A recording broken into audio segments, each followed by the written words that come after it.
Some of the things that inspire me the most are documents of the early church. When I want to be set on fire, I go and look for scrolls of early Christians. The kind of Christianity they had, it will take a revival for us to experience that kind of Christianity anymore. You know, in the early church, they don't celebrate birthdays because your birth means nothing. They are interested in knowing how you died. Because these guys were not interested in how you came. They want to know how you exited. What is the witness you left for your generation? And so the way they honored men, it's in how they died. And so these men gloried in suffering. They gloried in tribulation. They gloried in pains. They gloried in witnessing for God. In fact, the Bible said in Acts chapter 15 verse 26, it said Paul and Barnabas. It said, these be the men that hazarded their lives for the gospel. Now, the gospel we are teaching now is the gospel of self-preservation, self-security, self-aggrandizement, and self-glorification. That's why we don't have power. In the early church, they were willing to die any day, anytime. In fact, they called it a gain. To die is gain. That's how they reason. But the only reason they are able to operate like that is because they found a peace that surpasses knowledge. And that peace is the river of God. And so you will arrest a Peter that you want to kill him, and you will think he will beg. And Peter will tell you, please, when you crucify me, don't put my head up. I don't want to be like my master. He said, when you crucify me, turn it downward. I'm not qualified to be placed where my master was placed. How can somebody be arrested to be murdered? And instead of praying to God to save him, he will not. I heard the story of Jan Hus. Him and his son were to be born to the stake. And a night before that time, the soldiers came to them and they found them celebrating. You and your only son is about to be born tomorrow. If it's our contemporary world, what you'll be thinking of doing is, God, if you will not deliver me, at least let my son escape. I don't want my name to end.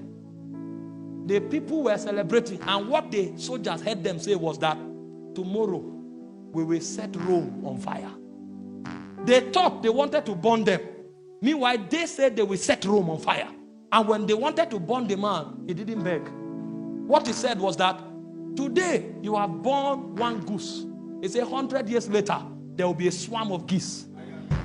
That means this one man you are killing today, the witness he will generate will become 100 men in the years to come. And according to his prophecy, 100 years later, Martin Luther rose. Because they don't die. Their witnesses are eternal. And the reason they have that kind of witness is because they have a peace that you can't take from them. I read about Polycarp, the bishop of Smyrna. They came to arrest him, to kill him. He was 86 years old. An old man should look for where to rest. And they told him, this is a way for you to escape. He said, no. I've done every other thing I should do for my master. This is the only witness that is remaining. And when they arrested him, they came. He said, no, they shouldn't worry. He will go with them. Sit down. He entertained them. When they finished eating, he said, let's go. And when they carried him away, they told him to deny Jesus. They will leave him. He said, 86 years, he has been faithful to me. How can I deny him? And when they butchered them, they were singing hymns to the God of Zion. What kind of assurance is that? That's why Paul said, if only in this life we have hope, we are for men most miserable. There are many Christians today, they think they are doing well, they are miserable because they are afraid of death. They have not found that assurance that is stronger than death. But when you enter the presence of God, there's a river that flows into your spirit. It makes you become like Mount Zion that cannot be moved. I read the story of Perpetua and Felicity. Pregnant princess was about to be killed. And they said the child is innocent. So they gave her 3 months to give birth. In 3 months, she didn't plan to escape. In 3 months, she was waiting for the day where she too will be honored enough to be a martyr. Because they saw martyrdom as the greatest honor in the kingdom. That's why James 1:12 said, even if we were beheaded, he said we will receive the crown of life. So to them, martyrdom was an honor. What kind of peace is that? It is a peace that surpasses knowledge. It's a peace that surpasses understanding. And this was the texture of witness that the early church brought. And true to what the people said, it was not a bluff. 3 days after she gave birth, they brought them to the arena naked. Do you know the pains a woman feels after giving birth? She is literally full of injuries. There was no time to recover. And they were carrying wild lions, beasts. They say you have one choice: to deny Jesus and go free. If it's our word now, we'll say we are intelligent. We'll say we'll deny him and ask for forgiveness later. Because God is a forgiving God. Because that's the kind of forgiveness we were taught.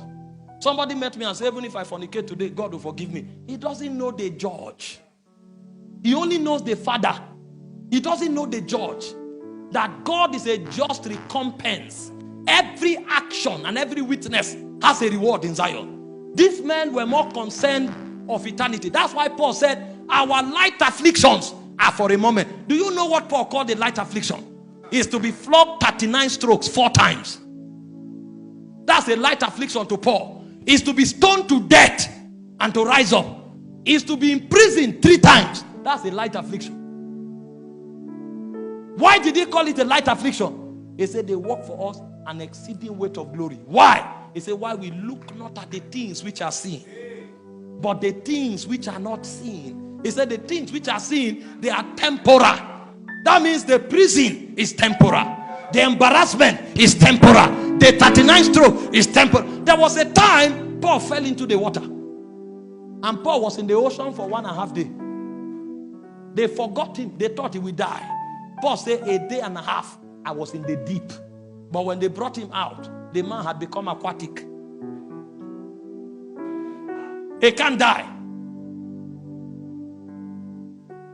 And they tore these women apart with white beasts. You would think the church would be afraid. But when they hear that those ones did not deny Jesus, their faith is strengthened. So the reason the gospel came to you and I is not because of theologians. It's because of martyrs. Men that know peace that cannot be defined. Peace that cannot be explained. This kind of peace, you are not taught it. You experience it as a river in the presence of God. The generation we have today that does not know the presence of God, they will deny Jesus 1,001 times. That's why people are denying Jesus on their job. Say, I'm a police officer. If I don't bring the bride, I will lose my job. And so what? What is your job compared to eternity? Somebody comes and tells you, I don't have anything to eat. That's why I became a harlot. You are not a Christian. You were not taught correctly. Go and find out about the early church. It was an honor to be hungry for Jesus. The Bible said when the disciples were beaten, he said they returned to their company and they were giving thanks to God that they have been found worthy to be flogged for Jesus. All we know is in our brain. We are not witnesses. And it's because we've not drank of that water. The Bible said there's a river that flows from the throne of God. It said the streams, it maketh glad the city of God. There's a joy that surpasses knowledge. It is in the presence that you are introduced into that economy. That's where you will no longer bother what men say. Jesus said, blessed art thou when men persecute you for my name's sake. Because a blessing is not only a car. A blessing can also be persecution. If you understand reality from Zion. But for you to call it a blessing, you must have drank of that water. There's a water that is served to those who come to the present. That's why they become like Mount Zion that cannot be moved. I fear for our generation. Intelligent, full of lingo and drama and charisma, but there is no stamina in the presence.